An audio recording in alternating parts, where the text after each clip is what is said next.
और चलिए करते हैं वीडियो को स्टार्ट। और पहले बात करते हैं पवन सिंह के न्यू गाने के बारे में। भाई ये गाना बहुत अच्छा हमको लग रहा है। ये गाना इसलिए हमको अच्छा लग रहा है क्योंकि पवन सिंह का जो लुक है ना, दाढ़ी वाला, ये बहुत हमको अच्छा लग रहा है। और ये गाना यूट्यूब पर अभी 2 मिलियन चला गया है जब हम वीडियो बना रहे हैं। और एक बार ये वाला डांस देखिए, गजब का।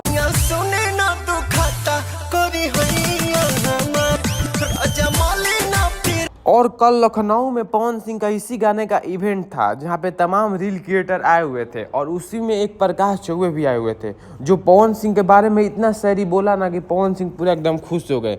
नहीं, आप एक बार शायरी वाला ये वीडियो देखिए, एक बार वीडियो पूरा देखिए।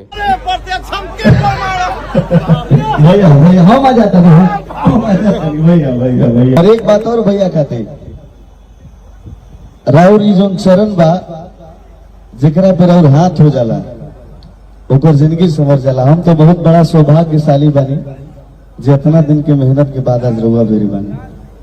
तो कितना लोग एह दामन के चूम लेलस, कितना लोग एह दामन के चूम लेलस, आ कितना लोग चूमता कि कितना लोग एह दामन के चूम लेलस आ कितना लोग चूमता। ए भैया आज भले केहू उठ के चलता, लेकिन पवन भैया जेकरा के हाथ धो दिले बड़े नु, जेकरा ऊपर हाथ धो दिले बड़े, आज भोजपुरी में हीरोइन बन के घूमता। और उसी इवेंट में भाई पवन सिंह को एक लड़की भी पसंद आ जाती है जिसपे वो गाना भी गाते हैं। नहीं, आप एक बार गाना वाला वीडियो देखिए, एक बार ये वाला। अरे होसे लुटा भाग मोबाइल गिरा है, होसे लुटा भाग जाग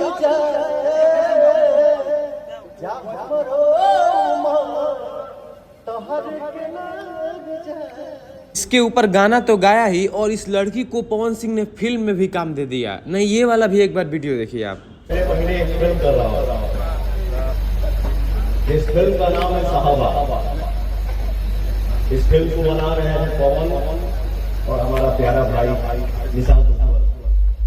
हम दोनों भाई मिलकर ये फिल्म बना रहे हैं और मैं पूरी कोशिश करूंगा अपने डायरेक्टर से बात करके कि साहब फिल्म में मोनिका जी है। और चलिए अब बात करते हैं खेसारी लाल यादव के बारे में। भाई खेसारी यादव ने एक वायरल कंटेंट उठाकर गाना गा दिया है और ये गाना यूट्यूब पर 7 नंबर पर म्यूजिक सेक्शन में ट्रेंड कर रहा है और इंस्टा पे बहुत ज्यादा इसका रील बन रहा है। ऐसे सपोर्ट नहीं के मिला कहीं मत छोड़ दी भाई लोग, कमेंट में बताओ भाई। इसीलिए शायद खेसारी लाल यादव को ट्रेंडिंग स्टार बोला जाता है क्योंकि खेसारी लाल यादव का ये गाना ना वीडियो इसका सही से आ पाया है, ना सही से इसका पोस्टर है। और बिना पोस्टर वीडियो को ये गाना इतना धमाल मचा रहा है, यूट्यूब पर 7 नंबर पर ट्रेंड कर रहा है ये गाना। और आप कमेंट में बताइए कि किसको ये कॉमेडी गाना खेसारी यादव का आज बहुत अच्छा लग रहा है। नीचे आप कमेंट कीजिए एक बार।